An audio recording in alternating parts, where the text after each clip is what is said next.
পৃথিবীর উপরে কী রয়েছে তা আমরা দেখতে পাই, কিন্তু ভূভাগের তলায় পৃথিবীর কেন্দ্র পর্যন্ত যে বিরাট জগৎ রয়েছে তার কতটুকুই বা আজ পর্যন্ত বিজ্ঞানীরা জানতে পেরেছেন। কিন্তু এবার এক নতুন তথ্য চমকে দিয়েছে সবাইকে।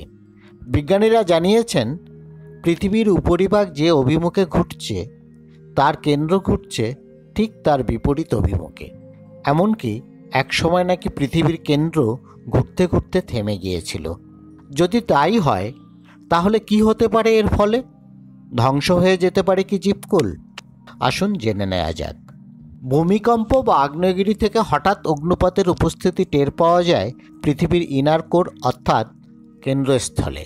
ইতিমধ্যে এই প্রসঙ্গে নেচার জিওসায়েন্স একটি গবেষণার মাধ্যমে বিষয়টির উপর বিস্তারিত আলোকপাত করেছে। বিজ্ঞানীরা জানিয়েছেন পৃথিবীর কেন্দ্র একদিকে ঘুরতে ঘুরতে হঠাৎ থেমে গিয়েছিল, তারপরেই হঠাৎ বিপরীত দিকে ঘুরতে শুরু করেছে এবং ঘটনাটি ঘটেছে বেশ কয়েক বছরের মধ্যেই। গবেষকদের দাবি পৃথিবীর কেন্দ্রস্থল এখন ঘড়ির কাঁটার বিপরীত দিকে ঘুরতে শুরু করেছে, আর এটিই চিন্তায় ফেলেছে অনেককে। বিজ্ঞানীরা আরও জানিয়েছেন 2009 সালে পৃথিবীর কেন্দ্র হঠাৎ থমকে গিয়েছিল, তারপরে বিপরীত দিকে ঘুরতে শুরু করে।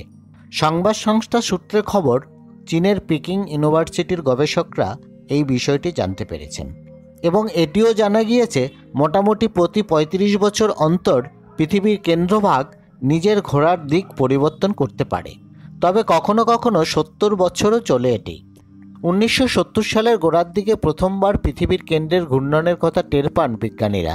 তাদের অনুমান আবার 17 বছর পর অর্থাৎ 2040 সালের মাঝামাঝি সময়ে কেন্দ্রস্থল নিজের ঘোরার অভিমুখ বদলাতে পারে।